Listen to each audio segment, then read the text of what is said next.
Hello mga ka-Happy Thoughts, this is Ali Vlog. So now may content ako na actually video to eh. I got it from isang link showing ano talaga yung situation ng China.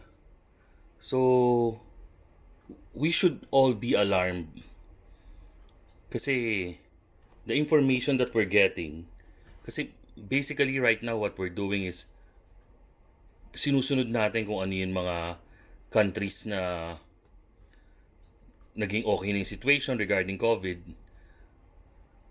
So, honestly, yun, personal opinion ko lang to, and nag-base lang ako dito sa news. So, if you're going to listen sa news, they're faking it. And the reason China is faking it, for me, again, my personal opinion is meron silang agenda. So, syempre they want na ma-revive kaagad yun, bumalik kaagad yung economies nila. So right now, actually maraming news eh. And this is not, for me these are not fake news kasi pinalabas talaga to sa ano nila, sa mga iba-ibang countries. So, they're getting information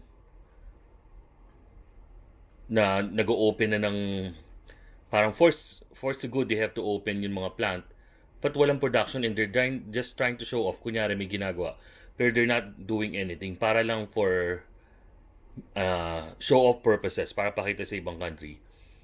And one is also nagko-complain rin yung mga tao kasi nga meron nangyari na, di ba, nagkaroon sila ng parang mass na parang kinremate yung mga family. So right now, ayaw i-acknowledge yung mga families. And ang main reason nila is, hindi yun yung relative nila. Kasi may isang parang hawak-hawak niya yung urn nung, I'm not sure kung sino relative niya, but definitely babae yun. Kasama yung belt ng lalaki. So, parang naghalo-halo na lang just for the sake na everybody was given para lang wag magsalita. And I think they're doing a news blackout regarding the real situation kasi syempre, 'di ba, parang, and well, that's not good kasi parang if you're going to give a false information, kasi sa kanila nag-start to eh. So basically we're depending on what's happening to them. Baka naka-invento na sila ng any medicine that pwedeng gumaling, 'di ba? But honestly, right now, I don't see that happening for them. So, basically, for me, nirush nila yung lockdown nila para pakita sa buong mundo nagplaplateau na yung sa situation nila. And please, sana tayo hindi natin gayahin yun. If really we need to prolong, I know it's affecting the economy already. So, but ano ba gusto natin? Pilitin natin to na kunyaring tapos. Tapos maulit-ulit. That would really affect our economy. Doon talaga tayong tatamaan pag pangalawang beses. Siguro we just have to modify kasi ang dami pa talagang meron eh, I'm sure. Right now, the way I'm looking at it, wala pa tayo sa we're not even 1/4 of the situation. Kasi we're talking about how many Filipinos, and ilan yung na-check natin. So, what? 100,000? 200,000? I'm not sure, honestly, but yun lang, gusto ko lang na kailangan natin maging matalino dito sa decision na to. Naintindihan ko naman yung economic side eh. So, again, I hope you subscribe and click the notification bell and share. And sana you would watch, actually the news that na integrate ko dito sa vlog ko na to. Maiksi lang naman siya, pero at least you'll see something na an idea of what's happening, kung ano talaga yung situation. Pero courtesy ito ng isang news outside Philippines. So I hope you come to realize something about dun sa ano. So again, mga ka-happy thoughts, stay safe. Every day when we start planning the show, we look at headlines and inputs from around the world. And I can tell you that the comparisons can be very interesting sometimes. I've got one for you. Sample this. Top headline in the US today. The government has ordered 1 lakh body bags. Top headline in the UK. The Prime Minister is hospitalized with the Wuhan coronavirus. Top headline in India. Parliamentarians have taken a 30% salary cut.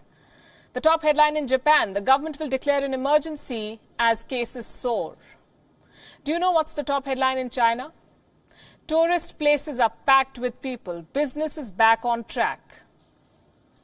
Beijing says it has won this battle. The state media is reporting figures of recovery and beaming images across the world. Images like these. This video is from Huangshan. It's a popular mountain range in China. Thousands of people gathered there over the weekend. Take a good look first.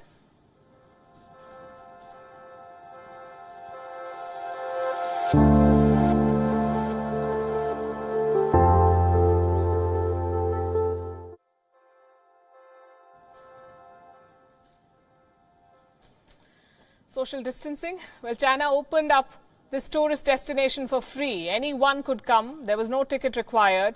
The state media says the mountain range had to close early because the number of visitors was more than the daily limit.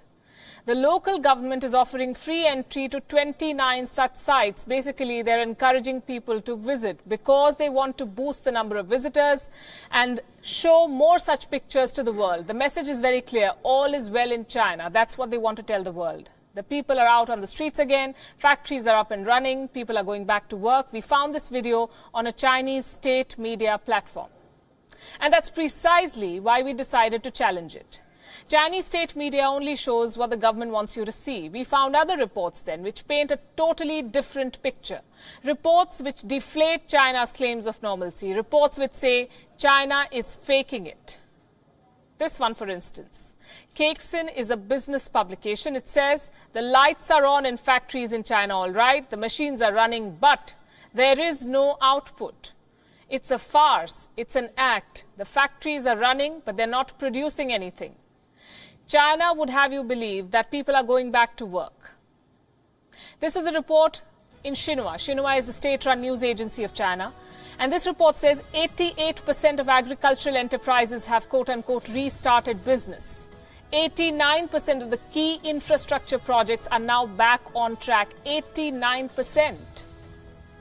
And consumption of electricity has revived to 90% in China. These are very tall claims. And they're equally vague claims. They do not measure output in any form. There is no way to cross-check these claims. China is often accused of fixing numbers, GDP, foreign direct investment, unemployment. Such data from China has been called, quote-unquote, aspirational rather than descriptive. Well, here's the latest example. Manufacturing activity in China had hit a record low in the first 2 months of this year. But in March, there was a magical turnaround. The figures show a significant spike. Economists are stunned at such a rebound. Well, now reports say it may be fake. Cakesin's report explains this gap in data. It says local governments are under a lot of pressure in China and they've been given targets. So they have to make sure that everyone goes back to work. And they're cooking the books. So factories are open, but they're not making anything. As long as the lights and machines are on, there should not be any problem. That's what they think. The dragon excels in deceit. And this is the latest example, the illusion of economic recovery in China.